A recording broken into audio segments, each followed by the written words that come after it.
Hello everyone, welcome to Pimpalkar academy और मैं हूँ रोहिणी पिंपलकर।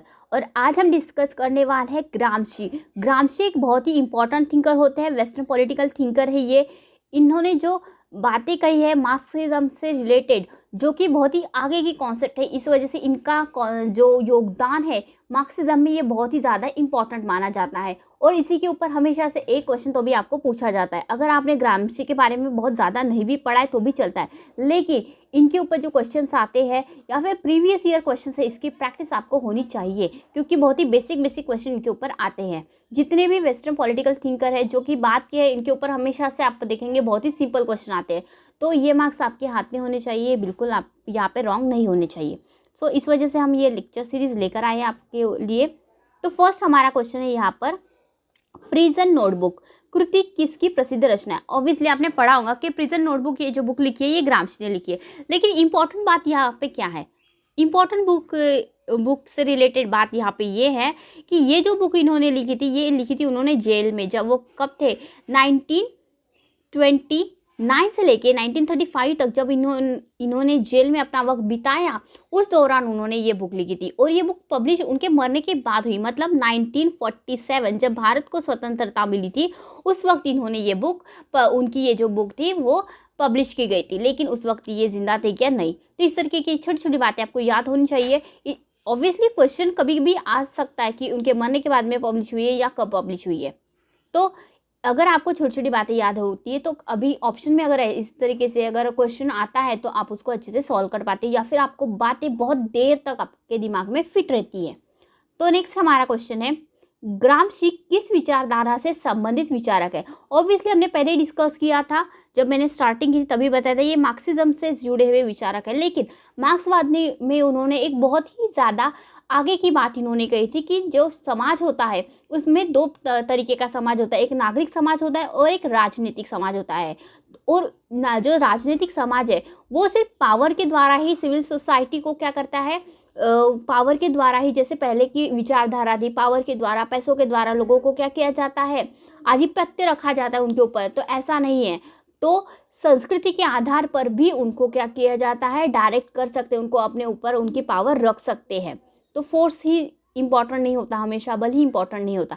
इस तरीके की बातें उन्होंने मार्क्सिज्म में जोड़ी थी कि लोगों को किस तरीके से कंट्रोल किया जा रहा है, किसके द्वारा, पूंजीवाद के द्वारा।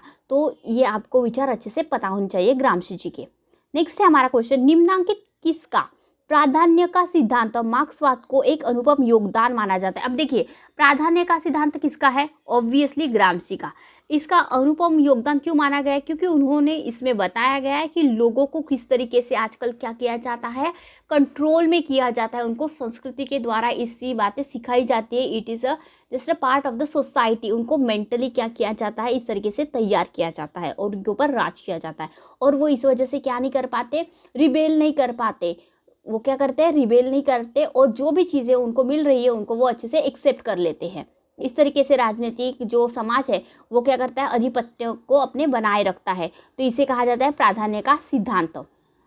नेक्स्ट है हमारा, किसका यह मत था कि मनुष्य केवल शक्ति के द्वारा ही नहीं बल्कि विचारों के द्वारा भी शासित होता है। देखो, पावर की इंपॉर्टेंट नहीं होती हमेशा से, पावर तो इंपॉर्टेंट ही है ही। जिस तरीके से दंड नीति की बात करते हैं, कौन करते दंड नीति के बारे में, दंड शक्ति को दंड नीति किसको कहा है, दंड का मतलब होता है शक्ति। तो ये बातें किसने कही, कौटिल्य ने। इसके ऊपर हमने ऑलरेडी वीडियो लेक्चर अपलोड किया है, अगर आपने वो नहीं देखा होगा तो प्लीज़ आप उसे देखिए और अच्छे से आप कौटिल्य जी के विचार यहाँ पे समझ लीजिए। लेकिन इन्होंने क्या कहा कि नहीं, सिर्फ विचारों के द्वारा, सिर्फ शक्ति के द्वारा भी नहीं बल्कि विचारों के द्वारा भी, मतलब बिना शक्ति का यूज़ किए भी लोगों के ऊपर शासन किया जा सकता है। इस तरीके की बातें सबसे पहले किसने कही थी, ग्रामशी ने कही थी। क्योंकि जिस वक्त वो इटली में थे और वहाँ का वो जो वातावरण देख रहे थे कि लोगों के ऊपर शक्ति से ऊपर नहीं, उनको इन्फ्लुएंस करके उनके ऊपर क्या कराया जा रहा था, आधिपत्य किया जा रहा था, शासन किया जा रहा था। तो इस वजह से उन्होंने इस तरीके की बातें वहाँ पे लिखी। तो इसी बात को क्या किया जाता है, बहुत ज़्यादा अनुपम भेंट के तौर पे माना जाता है, इनका योगदान माना जाता है किसमें, तो मार्क्सवाद में। नेक्स्ट है हमारा क्वेश्चन, किसके विचारों में नागरिक समाज की अवधारणा पाई जाती है। अब देखिए, नागरिक समाज को इंग्लिश में कहते हैं सिविल सोसाइटी। सिविल सोसाइटी की सबसे पहले बात की थी ग्रामशी ने। इन्होंने क्या कहा था कि समाज के अंदर रहने वाले दो प्रकार के लोग होते हैं। कितने प्रकार के समाज के अंदर कितने प्रकार के लोग रहते हैं? दो प्रकार के। एक होते हैं समाज के अंदर रहने वाले लोग जो कि होते हैं नागरिक होते हैं, और एक होते हैं राज करने मतलब राजकीय समाज होता है। और ये राजकीय समाज होता है वो नागरिक समाज को क्या करता है, उसके ऊपर अपना आधिपत्य स्थापित करता है। उसके लिए वो क्या करता है, शक्ति का प्रयोग नहीं करता। अभी क्या है, स्टाइल चेंज कर लिया उन्होंने क्या कर लिया, अपनी स्टाइल चेंज कर ली। अब ये शक्ति के द्वारा नहीं बल्कि विचारों के द्वारा लोगों के ऊपर क्या करता है, शासन करते हैं। तो ये विचार किसका है? ऑब्वियसली ग्रामशी का है। तो option number B is right. Next है हमारा क्वेश्चन, किसने ऐतिहासिक विकास में आर्थिक कारकों की तुलना में सांस्कृतिक एवं बौद्धिक कारकों पर बहुत अधिक बल दिया है? अब देखिए, आर्थिक कारकों के ऊपर सबसे ज्यादा बल किसने दिया था? कार्ल मार्क्स ने। ओके, कि ऐतिहासिक विकास कैसे हुआ है, समाज का विकास कैसे हुआ है, और पूंजीवाद के ऊपर उन्होंने क्या किया, बहुत ज़्यादा इन्होंने क्रिटिसाइज किया था। ठीक है, लेकिन यहाँ पे वर्ड कौन सा यूज़ किया है? तुलना में, आर्थिक कारकों की तुलना में, मतलब यहाँ पे कंपैरिजन की बात की है। सांस्कृतिक एवं बौद्धिक कारकों पर बहुत बल दिया है। अब देखो उन्होंने क्या किया, नहीं इकोनॉमिकली सिर्फ थोड़ी होता है, बल्कि अभी सबसे ज़्यादा इंपॉर्टेंट क्या हो गया है, सांस्कृतिक और बौद्धिक कारण इंपॉर्टेंट हो गए थे। तो इस तरीके की बात किसने की थी? ग्रामशी ने की थी। तो आपको हमेशा से क्वेश्चन को अच्छे से पढ़ लेना है, और हर एक थिंकर की जो कॉन्सेप्ट है, बेसिक कॉन्सेप्ट है, उसके बारे में बेसिक बातें आपको पता होनी चाहिए। तो हमेशा से आपका जो आंसर होगा वो हमेशा से करेक्ट होगा। नेक्स्ट है हमारा क्वेश्चन, किसने कहा कि पूंजीवादी समाज की अधिरचना के दो स्तर होते हैं, नागरिक समाज और राजनीतिक समाज? अब देखिए, पूंजीवादी जो समाज है, जो कैपिटलिस्ट सोसाइटी है, उसके अंदर दो तरीके की अधिरचना, मतलब अभी हमने डिस्कस किया था, समाज के अंदर दो प्रकार के लोग होते हैं, एक होता है सामाजिक समाज और एक होता है राजनीतिक समाज। अब देखिए, जो सामाजिक समाज होता है इसको राजनीति से ज़्यादा कुछ इंपॉर्टेंस नहीं होता है। अब इसी तरीके की कॉन्सेप्ट को लेकर अगर हम अच्छे से अगर सोचें, अगर आपने हिटलर के बारे में अगर पढ़ा होगा या फिर मार्क्सिज्म के बारे में अगर पढ़ा होगा डिटेलली, तो वहाँ पे भी इसी तरीके की थोड़ी सी बातें कही गई थी। जो फर्स्ट वर्ल्ड वार है, जब उसका उदय हुआ था किसका, हिटलर का, तो उसके विचार क्या थे, तो वो भी इसी तरीके के विचार रखता था, लेकिन एकदम एग्जैक्टली उन्होंने इस तरीके की बातें नहीं कही है। तो आपको हर एक थिंकर के बारे में, हर एक विचारधारा के बारे में, आइडियोलॉजी के बारे में पता होना चाहिए। तो यहाँ पे बताया गया है कि नागरिक समाज और राजनीतिक समाज होता है। तो इस तरीके की बातें किसने कही थी? ग्रामशी ने कही थी। और इसमें उन्होंने क्या किया था कि नागरिक समाज को कोई लेना देना नहीं होता राजनीति से। वो क्या करता है, जो भी उसके समाज में जो भी चीज़ें चल रही है उसको अच्छे से क्या करता है, सिर्फ एक्सेप्ट कर लेता है। वो बस एक्सेप्टेशन के ऊपर ध्यान देता है। तो इसी वजह से नागरिक समाज के ऊपर कौन राज करता है? राजनीतिक समाज क्या करता है, उसके ऊपर राज करता है। लेकिन वो जब राज करता है तो वो बल के द्वारा नहीं, शक्ति के द्वारा वो नहीं करेगा राज, तो वो क्या करता है, विचारों के द्वारा उसके ऊपर राज करता है। और ये क्या करता है, नागरिक समाज उसके खिलाफ संघर्ष भी नहीं करता, और उसको इसमें कुछ बुरा भी नहीं लगता, क्योंकि वो उसकी सोसाइटी में क्या होता है, कॉमन लगता है, उसको कल्चर का एक पार्ट लगता है। जैसे पैट्रियार्कल सोसाइटी हो गई, पितृसत्ताक पद्धति, विमेन क्या करती थी, उसका विरोध नहीं करती थी, क्योंकि उनको समाज के अंदर ही ऐसे गढ़ा है, मतलब ये किया जाता है, संस्कार उनके ऊपर डाले कि वह विमेन है तो उनको क्या करना चाहिए, क्या नहीं करना चाहिए, उनको घर के अंदर रहना चाहिए, इस तरीके की बातें उनको क्या सिखाई जाती है। तो ऐसे ही सेम बातें उन्होंने नागरिक समाज और राजनीतिक समाज के बारे में बताई थी। तो इसका सही आंसर क्या हो जाएगा? ग्रामशी। नेक्स्ट हमारा क्वेश्चन है, निम्नांकित में से कौन सा विचार ग्रामशी के विचार से संबंधित नहीं है? अब देखिए, ऐसा कभी भी क्वेश्चन आता है नहीं है। अब देखिए, जब भी आप क्वेश्चन सॉल्व करते हो तो देखिए, यूजीसी नेट के एग्जामिनेशन में कितने क्वेश्चन होते हैं आपको? 150। अब 50 क्वेश्चन होते हैं कौन से? फर्स्ट पेपर के। और सेकंड पेपर में कितने होते हैं? 100 क्वेश्चन। तो नॉर्मली क्या होता है कि हम हमेशा राइट क्वेश्चन सही चुनो का ऑप्शन रहता है, लेकिन जानबूझ को ये क्या करते हैं, बीच में ऐसे क्वेश्चन डाल देते हैं ताकि आप क्या हो, कंफ्यूज हो, क्योंकि आपके माइंड को ये दिमाग में ये फिक्स्ड रहता है कि आपको सिर्फ सही चुनना है। लेकिन जब भी यहाँ पे रॉन्ग होता है तो हमेशा से आप क्या करें, इसके बारे में क्या रहना है, आपको सतर्क रहना है। और कभी भी आपके पेपर में आपके पास में एक पेज रहता है, उसके ऊपर पहले तो आप ऑप्शन लिख लो और वहाँ पे ऊपर में करो रॉन्ग, ठीक है, और ABCD ऐसे ऑप्शन लिखो, और जहाँ पे भी आपको रॉन्ग दिख रहा है सिर्फ वही आपको टिक करना है आपके आंसर में, और जो यहाँ पे राइट दिख रहा है वो वहाँ पे सिर्फ साइड में आपको राइट करते जाना है। तो देखो, प्राधान्य का सिद्धांत ग्रामशी जी का था क्या? यस। नागरिक समाज ग्रामशी जी का था क्या? यस। न्यायपूर्ण समाज की परिकल्पना। अब देखिए, न्याय के बारे में सबसे पहले बात, अगर न्याय वर्ड आपको दिखे तो आपके दिमाग में वो बिल्कुल थिंकर के नाम ही आ जाने चाहिए। न्याय दिखा तो सबसे पहले आपके दिमाग में क्या आना चाहिए? प्लेटो ने सबसे पहले बात की थी न्याय की। कि यह क्या है, सद्गुण है। किसका, समाज का सद्गुण क्या होता है, न्याय सद्गुण है। तो इस तरीके की बात किसी की थी, प्लेटो ने। उसके बाद में अगर आपके दिमाग में कोई अगर थिंकर आता है तो वो क्या होना चाहिए, जॉन रॉल्स। जॉन रॉल्स ने न्याय के ऊपर बहुत ज़्यादा प्रवचन दिया है। लेकिन यहाँ पे यह हो रहा है क्या, नहीं, तो यहाँ पे रॉन्ग। यहाँ पे किसके बारे में पूछा है, ग्रामशी के बारे में। तो यहाँ पे आपका राइट दिखा, यहाँ पे भी आपको राइट दिखा, यहाँ पे आपको रॉन्ग दिखा। तो ऑब्वियसली तो यही आपका आंसर, क्वेश्चन में आपको क्या पूछा है, रॉन्ग पूछा है। तो यही आपका आंसर हो जाएगा, option number C is correct. और नेक्स्ट हम पढ़ लेते हैं, ऐतिहासिक विकास में आर्थिक कारकों की तुलना में सांस्कृतिक एवं बौद्धिक कारकों की महत्ता। देखो यहाँ पे ब होना चाहिए। तो इस तरीके की बातें किसने कही थी, ग्रामशी ने कही थी। तो ये भी राइट। तो इस तरीके से आपको यहाँ पे ध्यान रखना है, क्योंकि आपका कभी कभी जो रिजल्ट होता है वो परसेंटाइल बेसिक पे होता है। अगर आपने ऐसे क्वेश्चन को अगर रॉन्ग कर दिया, पकड़ के चलो, तो ऑब्वियसली आपका परसेंटाइल क्या होता है, नीचे चले जाता है। क्योंकि बहुत से जो स्टूडेंट होते हैं ऐसे क्वेश्चन को रॉन्ग करके ही आते हैं। नेक्स्ट है हमारा, देखो यहाँ पे आपको क्या दिया है, एक सूची 1 दी है, एक सूची 2 दी है। यहाँ पे आपको थिंकर्स के नाम दिए और यहाँ पे उनके बुक के नाम दिए। तो हमेशा से ऐसे क्वेश्चन पूछे जाते हैं और उनके बुक का ईयर भी आपको अच्छे से पता होना चाहिए। देखो ग्रामशी ने कौन सी बुक लिखी थी, प्रिजन नोटबुक। कब लिखी थी उन्होंने, लिखी थी तो 1929 और 35 के बीच में लिखी थी, लेकिन वो पब्लिश उनके मरने के बाद हुई 1947 में। ठीक है। जॉन रॉल्स, इनकी बुक सबसे ज़्यादा फेमस कौन सी बुक हुई थी, अ थ्योरी ऑफ जस्टिस। वैसे तो उन्होंने और भी बुक लिखी है।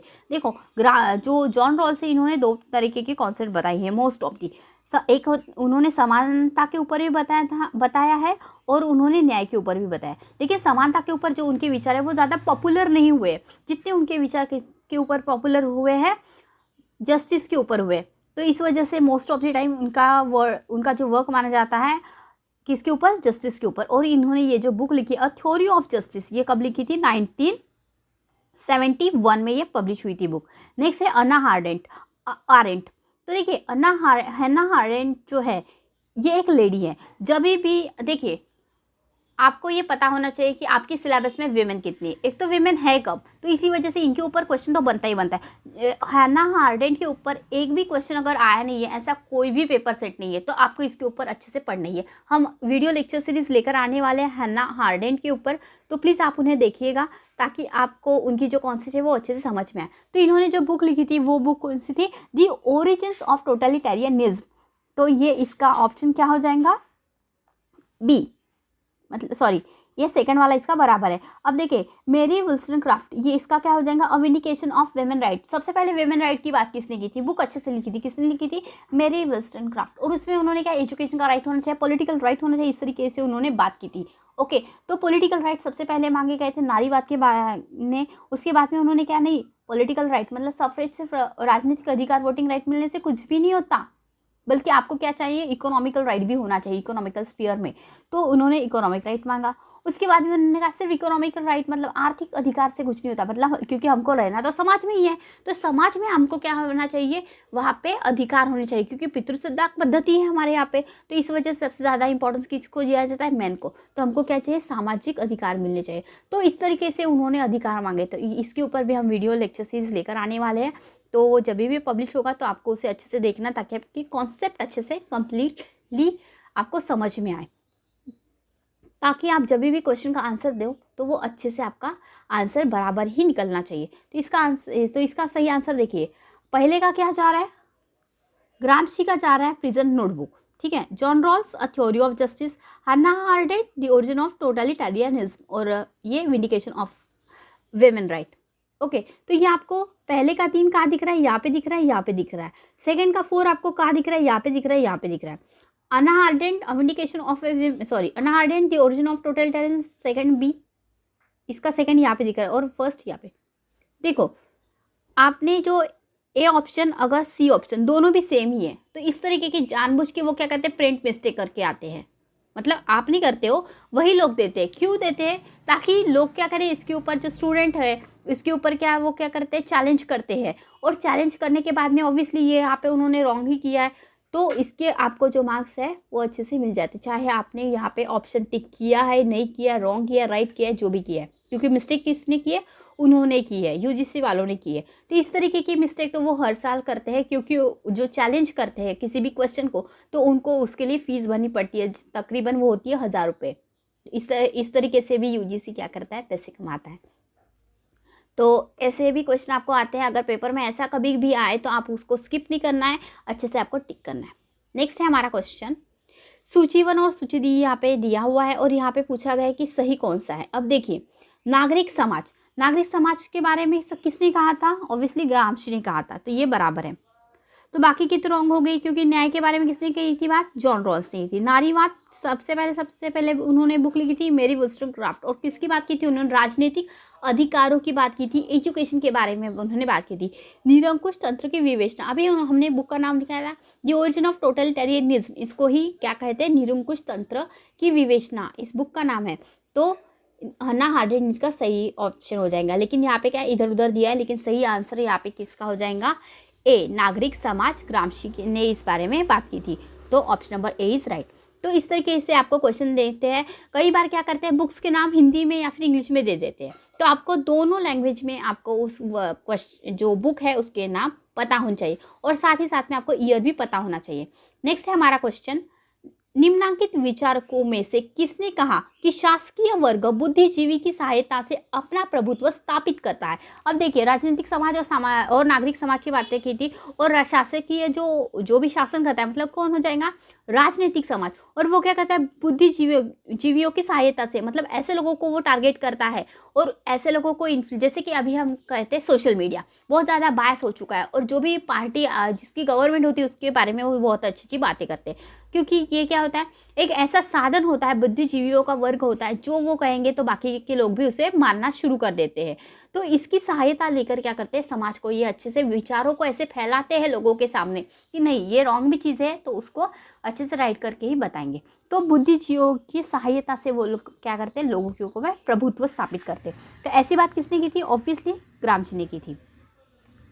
नेक्स्ट है हमारा क्वेश्चन, निम्नांकित विचारकों में से किसने कहा कि सांस्कृतिक अधिपत्य शासकों की शासन शक्ति का आधार है? अब देखो, सांस्कृतिक शक्ति के आधार पर ही क्या किया जाता है? शासन किया जाता है। इस तरीके की बातें ग्रामशी ने कही थी। नेक्स्ट हमारा क्वेश्चन है, प्रभुत्व की अवधारणा किससे संबंधित है? अब देखिए, प्रभुत्व के बारे में सबसे पहले किसने कही थी? ग्रामशी ने बात की थी। प्रभुत्व के लिए एक बहुत ही अच्छा सा वर्ड है इंग्लिश में, वो है हेजीमनी। तो आपको दोनों वर्ड अच्छे से यहाँ पे पता होने चाहिए। नेक्स्ट हमारा क्वेश्चन है, राज्य की सापेक्ष स्वायत्तता की संकल्पना किसके नाम के साथ जुड़ी है? अब देखिए, राज्य की सापेक्ष स्वायत्तता, अब देखिए, राज्य की जो स्वायत्तता होती है वो सापेक्ष होती है, वो चेंज भी होते रहती है। ओके, तो इस तरीके की बातें कही थी ग्रामशी ने। नेक्स्ट है हमारा क्वेश्चन, ग्रामशी ने किसके लिए आधुनिक राजकुमार पद का प्रयोग किया था? ये वर्ड उन्होंने आधुनिक राजकुमार वर्ड यूज किया था, किसके लिए किया था? कम्युनिस्ट पार्टी के लिए किया था। नेक्स्ट है हमारा क्वेश्चन, ग्रामशी ने अपने लेखन में किसको सर्वाधिक महत्व दिया? अब देखिए, ये क्वेश्चन मैं आपके लिए छोड़ती हूँ कि इसने सबसे ज़्यादा महत्व किसको दिया है ग्रामशी ने। तो इसका जो आंसर है वो आप हमें कमेंट बॉक्स में लिखकर भेजेंगे, ताकि हमें पता चले कि आप वाकई में पढ़ रहे या नहीं पढ़ रहे। तो thank you for watching Pimpalkar academy. Please आप इस क्वेश्चन का आंसर दें, क्योंकि ये हमने आपके लिए छोड़ा है, ताकि आप रेगुलर हो कि नहीं इस बारे में हमें अच्छे से पता हो जाए। Thank you for watching Pimpalkar academy, और मैं हूँ रोहिणी पिंपलकर।